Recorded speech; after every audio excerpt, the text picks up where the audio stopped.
Okay, now what I'm going to do, this is Moon. I'm going to get a saddle pad on him. You see he's kind of nappy right now. I like to do these videos in real time so that I just don't like a lot of editing and stuff. This way you can kind of see I'm not staging stuff, and you can kind of see what the horse acts like and everything, and he's just chill. I like to be able to throw the saddle pad on him, you know, like this without them getting jiggy or anything. I love these saddle blankets and saddle pads. They're from Professional Choice here. They're all wool, and this is a wool top one too, so he's got two on him. And then to get the saddle, the saddle I use is it's a slick fork saddle, and I got this from Deb and Pat Puckett from their website's Discipline Ride, and he has a YouTube channel, and this is the kind of tradition that we're riding in, so that's what we use.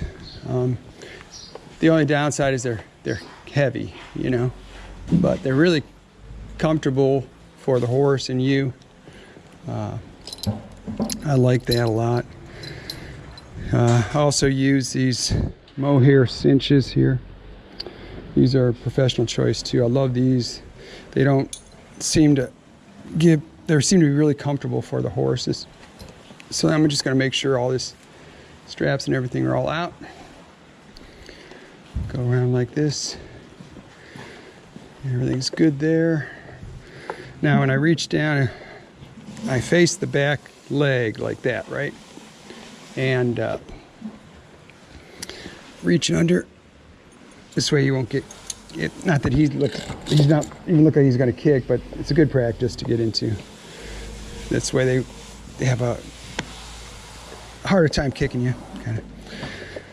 So if you notice too, we don't cut them in half the first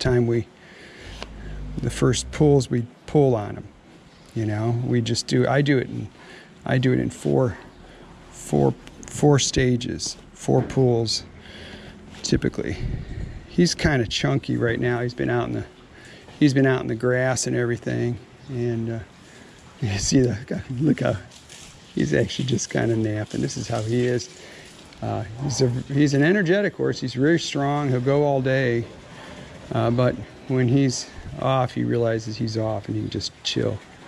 We always have commotion going on around here. We got skid steers going. I got Zach in the background here. He's walking by with a hose. And see, now I pull that up tight too. Like I said, his belly's pretty big right now. That'll all come down as we start riding him more. But you don't want this loose, because their back leg can get stuck underneath there, and that's a bad thing. So you can see he's just chilling. And I take the breast strap here, and he's used to all this kind of stuff, moving around him and clanging on him and all that kind of stuff. So he's good about it.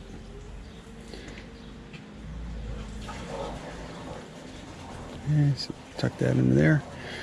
Reach down here and hook this on here. Okay, so he's been pulled on once. You can see he's got a lot of way to go right now. So I might loosen this just a hair. This side. There we go. Come around, pull this up again. Like I said, we don't cut them in half, you know. It's important not to do that. Don't get in the habit of just pulling with all your might the first time. You're going to get a horse to resent it. And then you're going to get some bad behaviors with them. Oh, buddy. You don't want that. So this is a great horse. I mean, this horse, he's, like I said, he's 6 years old. So, I mean, he's got his whole riding life ahead of him. He's just hitting his prime, you know. So now this is the 3rd time I'll pull. I usually pull a couple holes. Depends. As it gets tighter, I don't. And I kind of can tell here about like where it's going to be on the horse I'm riding. But this saddle fits him pretty good. What I like about those saddles is it has a real deep pocket that you sit into. Believe it or not, you can really feel the horse underneath you too. Its movement and everything, which is really cool. And I like these taps. These are bulldog taps. I like these a lot.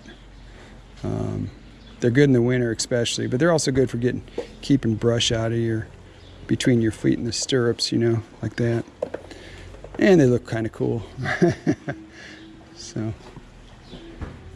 anyhow, okay, so that's how he is to saddle. And it's raining right now. Like I said, what we do too is like this right here, like how we hang them, really important to do with your horse. He knows that when he's hanging, he's just check out time, buddy. You got nothing going on. Don't worry about it. And they really do learn to just calm way down. If you have a horse that's dancing around when you're saddling and moving around, learn to hang them.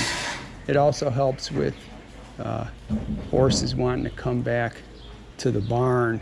A lot of times when people have a good ride on their horse, they're happy, so they come back and they get their horse, you know, unsaddled, and they go, "You're such a good boy or good girl," and then they take them and they give them a nice meal, and so then they think they're helping the horse, but in the horse's mind, he's thinking, "Wow, what did I do to get this?"